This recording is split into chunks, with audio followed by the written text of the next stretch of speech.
Hi ಎಲ್ಲರಿಗೂ ನಮಸ್ಕಾರ. Welcome back to my channel.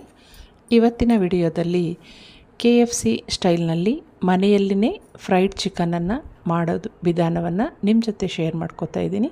ಒಂದು ಸ್ವಲ್ಪ ಸಮಯ ಕೊಟ್ಟಿದ್ದರೆ ಬಹಳನೇ ರುಚಿಯಾಗಿ ಶುಚಿಯಾಗಿ ಈ ಫ್ರೈಡ್ ಚಿಕನನ್ನು ನಾವು ರೆಡಿ ಮಾಡ್ಕೊಬೋದು. ಮೊದಲಿಗೆ ಒಂದು ದೊಡ್ಡ ತಟ್ಟೆಯನ್ನು ಇಟ್ಕೊಂಡು 1 ಕಪ್ನಷ್ಟು ಮೈದಾ ಹಿಟ್ಟು, 1 ಚಮಚದಷ್ಟು ಖಾರದ ಪುಡಿ, 1 ಚಮಚದಷ್ಟು ಉಪ್ಪು, 1 ಚಮಚ ಗರಂ ಮಸಾಲೆ ಪುಡಿ ಮತ್ತು 1 ಚಮಚದಷ್ಟು ಶುಂಠಿ ಬೆಳ್ಳುಳ್ಳಿ ಪೇಸ್ಟನ್ನು ಹಾಕಿ ಇದನ್ನು ನಾನು ಹಸಿ ಹಾಲನ್ನು ಬಳಸಿ ಗಟ್ಟಿಯಾಗಿ ಕಲಿಸ್ಕೊತೀನಿ. ಪೇಸ್ಟ್ ಥರ ಸ್ವಲ್ಪ ಸ್ವಲ್ಪನೇ ಹಾಲನ್ನು ಹಾಕೋತಾ ನಾವು ಹದ ನೋಡಿಕೊಂಡು ಬೆರೆಸ್ಕೋಬೇಕಾಗತ್ತೆ. ಇದು ಅರ್ಧ kg ಚಿಕನ್ಗೆ ನಾನು ತಯಾರು ಮಾಡ್ಕೊಳ್ತಾ ಇರೋವಂಥದ್ದು. ನೋಡಿ, ಈ ರೀತಿ ಆದಮೇಲೆ ನಾವು ಕಟ್ ಮಾಡಿಸ್ಕೊಂಡು ಬಂದಿರತಕ್ಕಂಥ ಚಿಕನನ್ನು ತೊಳೆದು ಇದಕ್ಕೆ ಹಾಕ್ಕೊಳ್ಳೋಣ. ನೀರು ಹಾಕ್ಕೋಬಾರ್ದು. ಅವರು ಕಟಿಂಗ್ ಹಾಕ್ಕೊಟ್ಟಿರ್ತಾರೆ ನೋಡಿ ಮಧ್ಯದಲ್ಲಿ, ಈ ರೀತಿ ಅದಕ್ಕೆಲ್ಲ ಮಸಾಲೆ ಹೋಗೋ ಹಾಗೆ ಚೆನ್ನಾಗಿ ನಿಧಾನವಾಗಿ ಬಳಿಬೇಕಾಗತ್ತೆ. ಸಮ ಪ್ರಮಾಣದಲ್ಲಿ ಎಲ್ಲ ಮಸಾಲೆನೂ ಬಳ್ದಿದ್ದಾದಮೇಲೆ ಒಂದು ಬೌಲ್ಗೆ ಅದನ್ನೆಲ್ಲವನ್ನು ತೆಗೆದಿಟ್ಕೊಬೇಕು. ಉಳಿದಿರೋ ಅಂಥ ಮಸಾಲೆ ತಟ್ಟೆಯಲ್ಲಿ ಏನಾದರೂ ಇದ್ದರೆ ಅದನ್ನು ಇದರ ಮೇಲೆ ಹಾಕಿ ಮುಚ್ಚಿಟ್ಟು ಫ್ರೀಝರ್ನಲ್ಲಿ ಕನಿಷ್ಠ 3 ಗಂಟೆಗಳ ಕಾಲ ಇದನ್ನು ಮ್ಯಾರಿನೇಟ್ ಮಾಡ್ಕೋಬೇಕು. ಇದರಿಂದನೇ ರುಚಿ ಚೆನ್ನಾಗಿ ಬರೋ ಅಂಥದ್ದು.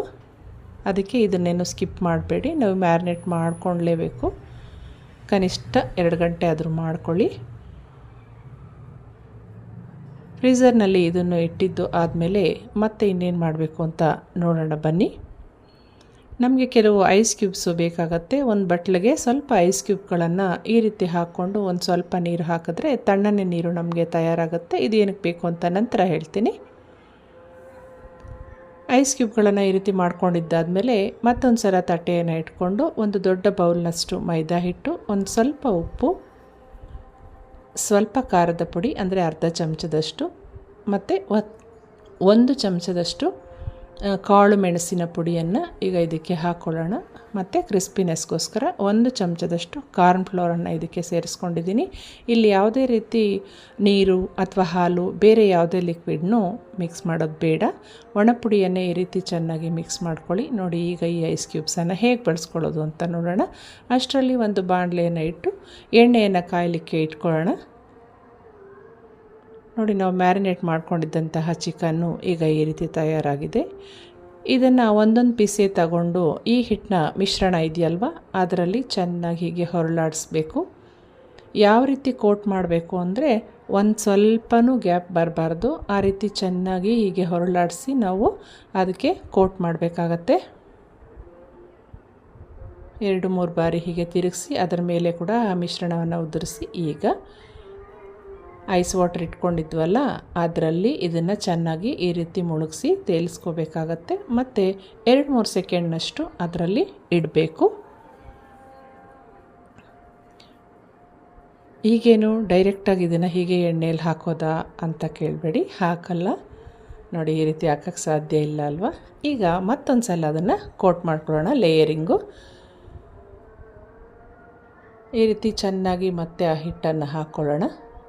ಮಿಶ್ರಣ ರೆಡಿ ಮಾಡ್ಕೊಂಡಿದ್ದೀವಲ್ವ ಅದು ಎಲ್ಲ ಭಾಗಕ್ಕೂ ಅದು ಅಂಟ್ಕೊಳ್ಳೋ ಹಾಗೆ. ಮತ್ತು ಇದನ್ನು ಉದುರಿಸ್ಬಿಡೋಣ. ನೋಡಿ, ಹೀಗೆ ಚೆನ್ನಾಗಿ ಕೋಟ್ ಮಾಡ್ಕೋಬೇಕು. ಒಂದು ಸಲ ತಟ್ಟೆಗೆ ಅದನ್ನು ಬಡಿದ್ರೆ ಹೆಚ್ಚಿಗೆ ಇರುವಂಥ ಹಿಟ್ಟೆಲ್ಲ ಉದುರು ಹೋಗುತ್ತೆ. ನೋಡಿ, ಈ ರೀತಿ ಮಾಡ್ಕೋಬೇಕು. ಇದೇ ರೀತಿ ಎಲ್ಲ ಪೀಸ್ನೂ ಮಾಡಿಕೊಂಡು ನೋಡಿ ಡೀಪ್ ಫ್ರೈ ಮಾಡ್ಕೋಬೇಕು. ಎಣ್ಣೆಯಲ್ಲಿ ಮೆತ್ತಗೆ 2 ಕಡೆ ತಿರುಗಿಸಿ ಅದನ್ನು ನಿಧಾನವಾಗಿ ಮಧ್ಯದ ಉರಿಯಲ್ಲಿ ಬೇಯಿಸ್ಕೋಬೇಕಾಗತ್ತೆ. ಎಲ್ಲ ಪೀಸನ್ನು ಇದೇ ರೀತಿ ಮಾಡ್ಕೊಂಡಿದ್ದು ಆದಮೇಲೆ ನೋಡಿ, ಕಲರ್ಫುಲ್ಲಾಗಿ ಒಳ್ಳೆ ಟೆಕ್ಸ್ಚರ್ನಲ್ಲಿ ಬಂದಿದೆ ನಮ್ಮ ಚಿಕನ್ ಫ್ರೈಡ್ ಚಿಕನ್. ಯಾವ ರೀತಿ ಇದಕ್ಕೆ ಬೇಕಾಗಿರುವಂಥ ಒಂದು ಚಟ್ನಿಯನ್ನು ನಾನು ತೋರಿಸ್ಕೊಡ್ತೇನೆ. ಒಂದು ಸ್ವಲ್ಪ ಶುಂಠಿ, 2 ಹಸಿ ಮೆಣಸಿನ್ಕಾಯಿ, 1 ಇಡಿಯಷ್ಟು ಕೊತ್ತಂಬರಿ ಸೊಪ್ಪು ಮತ್ತು ಸ್ವಲ್ಪ ಪುದೀನ, ರುಚಿಗೆ ಒಂದು ಸ್ವಲ್ಪ ಉಪ್ಪು, ಹಾಗೆ ಸ್ವಲ್ಪ ಜೀರಿಗೆ ಒಂದು ಅರ್ಧ ಚಮಚದಷ್ಟು ಸೇರಿಸ್ಕೊಂಡು ಇದನ್ನೆಲ್ಲವನ್ನು 1-2 ಚಮಚದಷ್ಟು ನೀರು ಸೇರಿಸ್ಕೊಂಡು ನುಣ್ಣಗೆ ರುಬ್ಕೊಳ್ಳೋಣ. ನೋಡಿ, ನಮ್ಮ ಗ್ರೀನ್ ಚಟ್ನಿ ಬಹಳನೇ ರುಚಿಯಾಗಿರುತ್ತೆ. ರೆಡಿ ಆಯಿತು. ಇದಕ್ಕೆ ಈಗ ಗ್ರೀನ್ ಚಟ್ನಿ, ಮೇಯೋನೈಸು ಮತ್ತು ಟೊಮೆಟೊ ಕೆಚಪ್ ಜೊತೆ ಇವತ್ತು ನಾನು ಇದನ್ನು ಸರ್ವ್ ಮಾಡಿದ್ದೀನಿ. ನೀವು ಈ ರೆಸಿಪಿಯನ್ನು ಟ್ರೈ ಮಾಡಿ ಹೇಗೆ ಬಂತು ಅಂತ ಕಮೆಂಟ್ ಮಾಡಿ. Thank you.